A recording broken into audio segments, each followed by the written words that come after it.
Bonsoir, bonsoir à tous. Bonsoir, bienvenue sur la page des femmes indignées TANAP. Bonsoir à tous.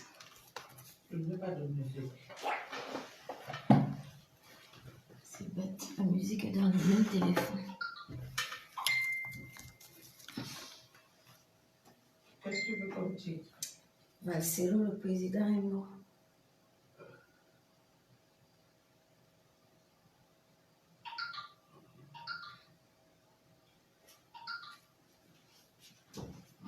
Tu l'as?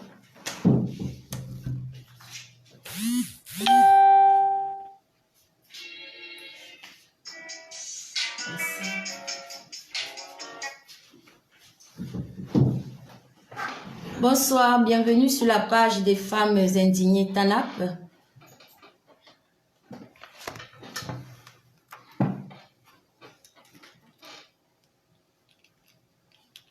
Bienvenue sur ce direct Bipons nos amis. Nous allons écouter la musique du général Valsero, le président est mort. Les femmes indignées TANAP n'ont aucun droit sur cette musique. Bipons nos amis, partageons le direct en écoutant Le président est mort du général Valsero.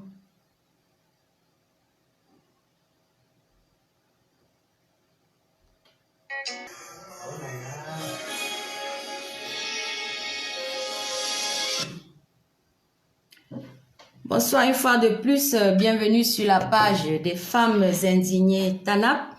Comme nous vous l'avions annoncé il y a 2 jours, ce soir nous parlerons de l'alternance politique au Cameroun et par ricochet en Afrique centrale. Parce que nous avons remarqué qu'en Afrique centrale, il se passe dans nos pays presque les mêmes événements. Quand il s'agit de succession à la tête de l'État, nous l'avons vu jusqu'à présent. Dans certains pays de l'Afrique centrale, comment ça se passe et nous avons bien peur que cela ne nous arrive aussi. C'est pour cela que nous avons décidé d'en parler ce soir. Avant d'entrer dans le vif du sujet, je vais déjà vous dire que nous étions de première instance de Paris ce matin pour le procès des casses des ambassades pour les personnes qui ont suivi sur la page des femmes indignées. Le procès s'est passé dans le calme en général, bien que nous étions un peu, comment dirais-je, furieux. Beaucoup de personnes ont fait le déplacement depuis l'Allemagne, depuis la Belgique, depuis la France, des villes lointaines, Lyon et par-ci. Et nous avons dû attendre dans le couloir au palais de justice. Mais à la fin, je pense que vous avez suivi les interventions du général Wanto, de Calibro. Nous attendons donc les décisions du tribunal. Parlons d'alternance au Cameroun ce soir. Le Cameroun est une république de type parlementaire, dualiste et rationalisée. C'est ce qui est écrit sur le système politique au Cameroun. Le gouvernement du Cameroun est responsable. Ça veut dire que le gouvernement du Cameroun, en gros, est responsable devant l'Assemblée nationale. Ça veut aussi dire que l'Assemblée nationale, si elle n'est pas d'accord avec la politique au sommet de l'exécutif, l'Assemblée peut voter contre l'exécutif, ce qu'on appellerait une motion de censure. Le gouvernement parlementaire, je vais vous le lire sa signification. Un régime parlementaire est un régime politique fondé sur la collaboration des pouvoirs entre le corps législatif, le Parlement, et le corps exécutif, le gouvernement. Dans un régime parlementaire, le Premier ministre est le chef du parti qui, à l'issue des élections générales, a réussi à faire élire le plus grand nombre de députés. C'est le cas, par exemple, en Grande-Bretagne, en Australie, au Canada et bien d'autres pays. Pourquoi est-ce que le régime parlementaire est dualiste au Cameroun?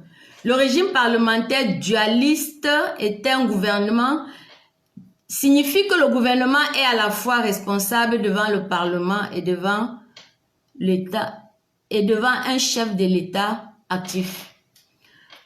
Donc le gouvernement au Cameroun, le régime politique au Cameroun est parlementaire.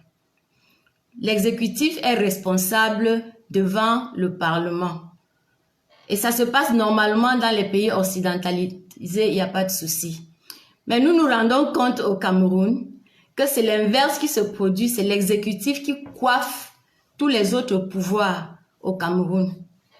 Comment se passerait donc l'alternance dans un pays où le régime défini par la Constitution n'est même pas respecté? Le régime parlementaire censé régir les relations entre le gouvernement, le pouvoir exécutif et le pouvoir législatif au Cameroun n'est pas respecté. Pourquoi? Parce que l'exécutif seul a pris sur lui de coiffer, c'est-à-dire que l'exécutif a la même mise sur tous les autres pouvoirs. L'exécutif a la même mise sur le Parlement au Cameroun. L'exécutif a la même mise sur la Cour suprême. L'exécutif a la même mise sur la justice. Le type de régime, le Cameroun est une république de type parlementaire dualiste rationalisé. Le président procède à toutes les nominations importantes par décret. Le pouvoir exécutif est exercé par le président de la République, le chef de l'État Paul Biya, chef de l'État autoproclamé comme nous le savons. Sous mandat depuis le 6 novembre, le président de la République est élu au suffrage universel direct, égal et secret à la majorité des suffrages exprimés. Ça, nous le savons déjà. Le pouvoir législatif est exercé par le Parlement. Ça aussi, nous le savons. Nous connaissons le nombre de députés au Parlement camerounais. Nous allons parler aujourd'hui des juridictions d'exception. La Haute Cour de justice juge le président de la République en cas de haute trahison et les membres du gouvernement en cas de complot contre la sûreté de l'État. Le tribunal militaire qui statue en matière d'infraction militaire est la Cour suprême de l'État. Hormis le tribunal militaire, les autres types de juridictions n'ont jusqu'à présent jamais statué. Ça, ce sont des règles qui sont définies dans la Constitution du Cameroun que je présente jusqu'à présent.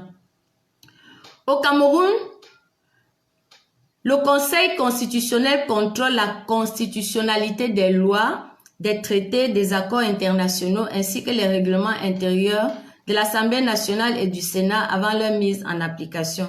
Jusque-là, tout va bien. C'est tout ce qui est défini dans la Constitution au Cameroun. En absence d'alternance politique, à l'heure actuelle, la Cour suprême exerce les fonctions du Conseil constitutionnel. Et en absence d'alternance politique, depuis la mise en œuvre de la nouvelle Constitution, comme depuis l'indépendance d'ailleurs, il n'y a jamais eu d'alternance politique au Cameroun. Le parti présidentiel est majoritaire à l'Assemblée, c'est le RDPC. Le président actuel du Cameroun, Paul Biya, est à la tête de l'État depuis 1982 et a été réélu plusieurs fois dans des élections que nous connaissons tous. Des élections sujettes à caution. Ce qui porte sur notre sujet de ce soir, l'alternance politique au Cameroun. Pour de nombreux observateurs, ça c'est un constat des élections de 2011 au Cameroun. Pour de nombreux observateurs, les élections camerounaises sont souvent sujettes à caution. Ainsi, les membres de l'ONEL, l'organisme public chargé de suivre les élections, sont nommés par la présidence de la République. En 2004, par exemple, dans leur communiqué de presse, les observateurs du Commonwealth notaient sur la base de leurs observations fondées sur des régions différentes, il y a lieu de constater que le processus électoral manque d'une nécessaire crédibilité. La Fondation Carter, parlant de John Fundi en 92, disait que John Fundi aurait remporté les élections présidentielles en 1992. Néanmoins, Paul Biya, comme d'habitude, avait été déclaré vainqueur par la Cour suprême, le département d'État américain qualifiant le scrutin d'autrement défaillant, entaché de sérieuses irrégularités. Nous voyons donc au Cameroun, l'Assemblée nationale peut voter une motion de censure si le gouvernement mène une politique ou s'il y a violation de la Constitution dans la façon de fonctionner du gouvernement. Mais malheureusement, chez nous au Cameroun, tout cela ne s'applique pas. Et aujourd'hui, comment pouvons-nous parler d'alternance au Cameroun, sachant que toutes les règles sont faussées? Nous dirons qu'au Cameroun aujourd'hui, pour qu'il y ait alternance, pour qu'il y ait une vraie alternance, il faut que le Parlement, tout le gouvernement, que toutes ces institutions-là déposent leur bilan. Parce que le Parlement qui est là aujourd'hui n'est pas représentatif du peuple camerounais. Et ce Parlement est de connivence avec le gouvernement. La preuve, nous avons vu les députés plongés, impliqués dans la Covid Gate, qui est en train de battre son plein au Cameroun aujourd'hui. Des députés qui étaient censés surveiller les ministres, surveiller les gouvernements par rapport à la gestion de ces fonds, sont eux-mêmes impliqués dans le détournement de ces fonds. Donc, toutes les dés sont pipées au Cameroun. Rien ne fonctionne comme cela se devrait. La question donc de l'alternance se pose. Comment est-ce que le peuple camerounais pourrait se battre pour obtenir une alternance démocratique au Cameroun aujourd'hui? Beaucoup de personnes diront que la solution, c'est de descendre dans la rue pour réclamer la démission de ce gouvernement. Ça, c'est vrai. La solution, c'est de s'inscrire massivement sur les listes électorales pour pouvoir voter, mais nous savons que les dés sont pipés d'avance. Donc l'idéal serait dans cette situation que le code électoral consensuel soit vraiment la clé de voûte de l'alternance politique au Cameroun. Que la révision du code électoral soit mise au cœur même de la future alternance que nous attendons tous et que le peuple camerounais tout entier veille à ce que plus rien ne se passe comme nous voyons aujourd'hui au Cameroun. Que des élections ne se passent plus jamais telles que nous avons vu en 2018, telles que nous avons vu aux législatives. Pour les régionales, n'en parlons plus, c'était qu'une distribution de sièges. Donc aujourd'hui, nous interpellons le peuple camerounais, nous interpellons les Camerounais de la diaspora et de partout ailleurs d'être vraiment alertes. Parce que dans la diaspora, j'estime que les Camerounais de la diaspora sont assez éveillés aujourd'hui. Nous avons l'œil sur tout ce qui se passe au Cameroun. Nous ne laissons rien passer. Mais nous savons aussi que le changement ne se passera pas dans la diaspora, mais surtout au Cameroun. Les choses ne se passeront qu'au Cameroun parce que la diaspora est déjà debout. Nous veillons, mais nous incitons aussi le peuple camerounais du Cameroun à être éveillé. Parce que ce qui se passe, s'il se passe une mauvaise alternance, nous sommes partis encore pour 40 ans de dictature. Nous avons vécu la dictature, nous ne voulons plus que cela se passe. Alors, il est urgent pour nous ce soir, nous vous le disons, vraiment que nous restions éveillés, que nous restions alertes sur tout ce qui se passe chez nous et que surtout, que ce soit dans la rue, que ce soit les descentes massives dans la rue pour exiger la démission de ce gouvernement, que ce soit les marches pacifiques, bien que nous savons que les personnes qui descendent dans les rues se retrouvent en prison alors que c'est leur droit constitutionnel, c'est la preuve de plus que tout est fauté au Cameroun, tous les dés sont pipés. Mais nous ne pouvons pas nous avouer vaincus. Nous sommes 27 millions, le Cameroun n'a que 70 ministres. L'armée camerounaise ne représente pas des milliers de personnes, non. C'est vrai, ils ont des armes, mais le pouvoir appartient au peuple. Et il est urgent aujourd'hui que le peuple camerounais se lève sérieusement pour défendre ce qui lui est de droit. Le Cameroun, c'est notre héritage à nous tous. Le Cameroun, c'est notre pays. Et nous ne pouvons plus rester à l'écart. Pendant longtemps, on nous a dit, laissons la politique aux politiciens. Mais aujourd'hui, après 40 ans de renouveau, nous avons vu de quoi nos politiciens sont capables. C'est des vulgaires bandits, c'est des voleurs. Ils ne sont là, ils n'apportent rien au peuple camerounais. Donc, il est urgent que nous nous réveillions. Il est urgent que le peuple camerounais reprenne ce qui lui revient de droit, c'est-à-dire la décision sur la vie politique de notre pays. Cela incombe à chaque Camerounais de bonne moralité, pas seulement de bonne moralité, mais chaque Camerounais majeur, digne de majeur et vacciné, quoi.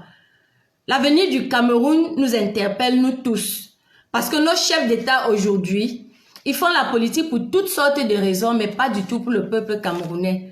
Quand un président aime son peuple, il construit des routes, il crée des hôpitaux. Quand un président aime son peuple, il combat le tribalisme. Quand un président aime son peuple, il construit des hôpitaux dignes.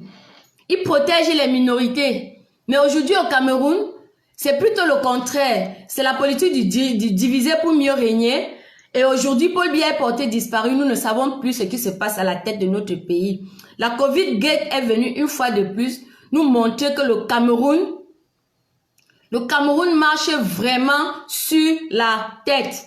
Alors, il est urgent que pour l'alternance au Cameroun, que le peuple reprenne son pouvoir, que nos futurs dirigeants sachent que celui qui est élu à la tête de l'État, s'il est choisi par le peuple, il a intérêt à bien travailler. Sinon, il sait qu'aux prochaines élections, le peuple va le bouter dehors et le remplacer. Mais à partir du moment où nos dirigeants sont là, ils savent que c'est même pas nous qui les mettons là.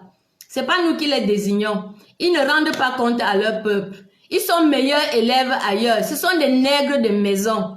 Et ils signent des engagements au niveau international qui engagent nos peuples. C'est ça aujourd'hui que nous devons dire non, non et non. Trop, c'est trop. Il faut que cet état de choses change. Donc, c'était le peu de choses que nous voulions vous dire ce soir. J'aurais voulu vous parler un peu plus longtemps, mais vous avez vu toute la journée chargée d'aujourd'hui. Nous interpellons le peuple camerounais surtout et le peuple d'Afrique francophone. Ne baissons pas les bras. Ne baissons pas les bras. Nous avons souffert jusqu'à présent. Nos parents se sont battus pendant le maquis. Aujourd'hui, nous menons le combat de notre époque. Restons éveillés, restons debout et arrachons, s'il le faut, notre souveraineté dans nos pays. Nous voyons nos dirigeants courir dans les pays occidentaux demander des aides, alors qu'il leur suffirait tout simplement d'avoir de la bonne gouvernance au pays. Parce que ces gros détournements de fonds-là, s'il n'y avait pas tout cela, nous ne serons pas dans cette misère-là. Dès que l'Occident propose de l'aide, ils se précipitent tous, comme des vrais nègres de maison. Ils viennent demander des aides, prendre de l'argent, mais nous savons où est la destination de cet argent. Ils vont le détourner, ils vont revenir acheter des biens en Europe, ils vont les mettre dans leur compte privé et quelques temps après, nous aurons encore des situations comme la Covid-Gate que nous vivons aujourd'hui au Cameroun, où le gouvernement a pris 180 milliards au FMI pour gérer la pandémie de Covid-19 au Cameroun et que le peuple n'a rien vu, que des sommes-maçons qui coûtent 1500 francs CFA au marché. Et encore, ces sommes-maçons, c'était le don du chef de l'État. Où sont donc partis les milliards du FMI? Nos gouvernements sont là uniquement pour leur propre compte. Ils font la politique du ventre. Au Cameroun, aujourd'hui, plus rien n'est caché. Tout est exposé. Ça dit que plus rien n'est caché. Le Camerounais, aujourd'hui, qui ne dit rien est complice. Parce que plus rien n'est caché sur les motivations de ce gouvernement et sur leurs actions. Tout est mis en nu. Alors, de grâce, peuple camerounais, tenons-nous prêts. S'il faut descendre dans la rue, descendons dans la rue avec nos arbres de paix pour revendiquer une alternance démocratique vraie au Cameroun. Parce que si nous avons des dirigeants, que c'est nous-mêmes qui les avons élus, qui savent qu'ils ont des comptes à rendre au peuple, même si les pays occidentaux détournent nos richesses, même s'ils détournent, le peu qui reste au moins sera bien géré. Le peu qui reste sera au moins bien géré. C'est ça, ça dit que la bonne gouvernance, c'est la clé du réveil de nos peuples aujourd'hui. La bonne gouvernance en Afrique aujourd'hui, c'est ce que nous demandons. Parce que nos présidents, s'ils nous respectaient, les pays internationaux, la communauté internationale sera aussi obligée de nous respecter. Alors nous, dans la diaspora, nous sommes prêts. Si c'est pour les soulèvements populaires, nous descendons dans les rues pour dire non à la dictature. Même si c'est pour les élections, nous sommes prêts. Nous sommes prêts. Ce n'est pas seulement le combat de Facebook.